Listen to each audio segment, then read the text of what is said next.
malakiang TV na singnipis lang daw po ng piso. Sobrang nipis, ano? At videocam na 3D na ang kuha at mga tablet PC. Ilan lang yan sa mga binida sa 2011 Consumer Electronics Show sa Las Vegas. At ayon sa mga tech experts, mas papatok na yung taon ang mga tablet PC at cellphone na touchscreen.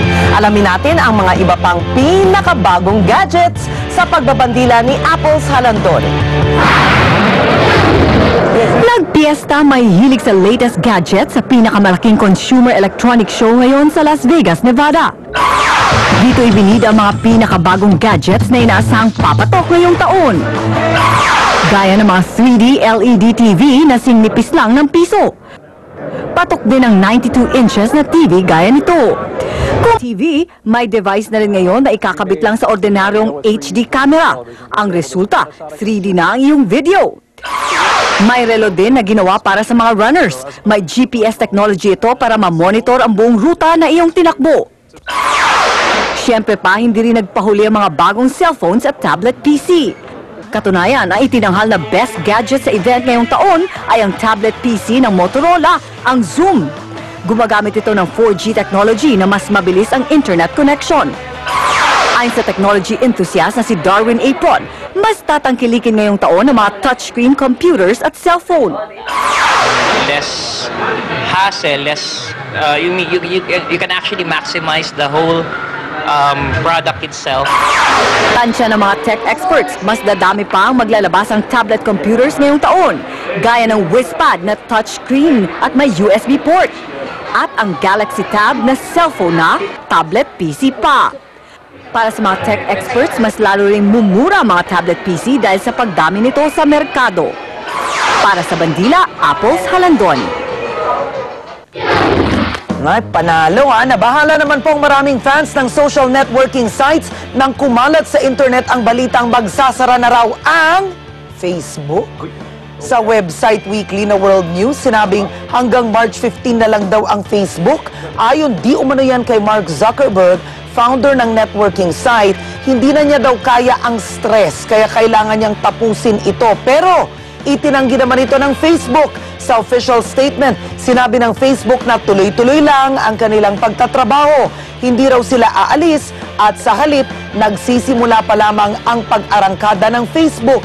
Kapag inyo namang pinuntahan ang website ng Weekly World News, mapapansing kakaiba, katawa-tawa o gawa-gawa lang, ito naman pala.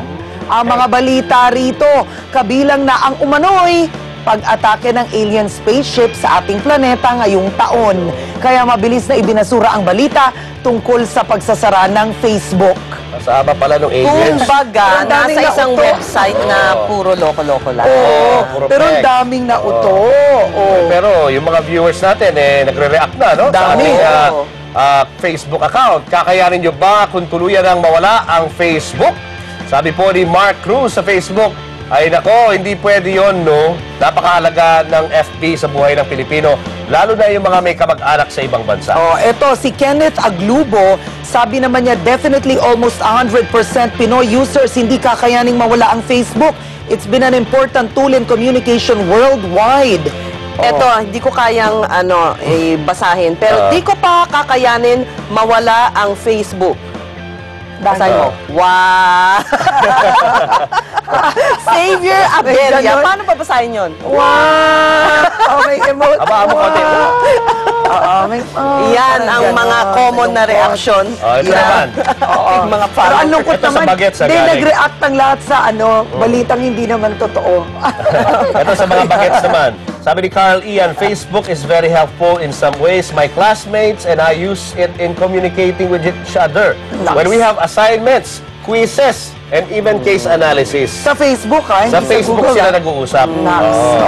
Okay. Pero yung mga iba namang nasa Twitter, okay lang. Mas masaya lang daw kasi ang Twitter kesa Facebook. Ano ba yung nilalaro natin sa Facebook?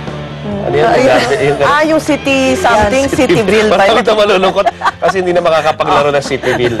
At sabi daw ni David, wag mawili porket maaga. Oo nga, okay. Kailangan magpaalam din ng maaga. Kaya nagdaan na naman po ang isang araw ng pagbabalita. Isang araw na bahagi na po ng ating kasaysayan. Sa ngalan ng bayan, sa ilalim ng nag-iisa nating bandila. Next, susunod ka.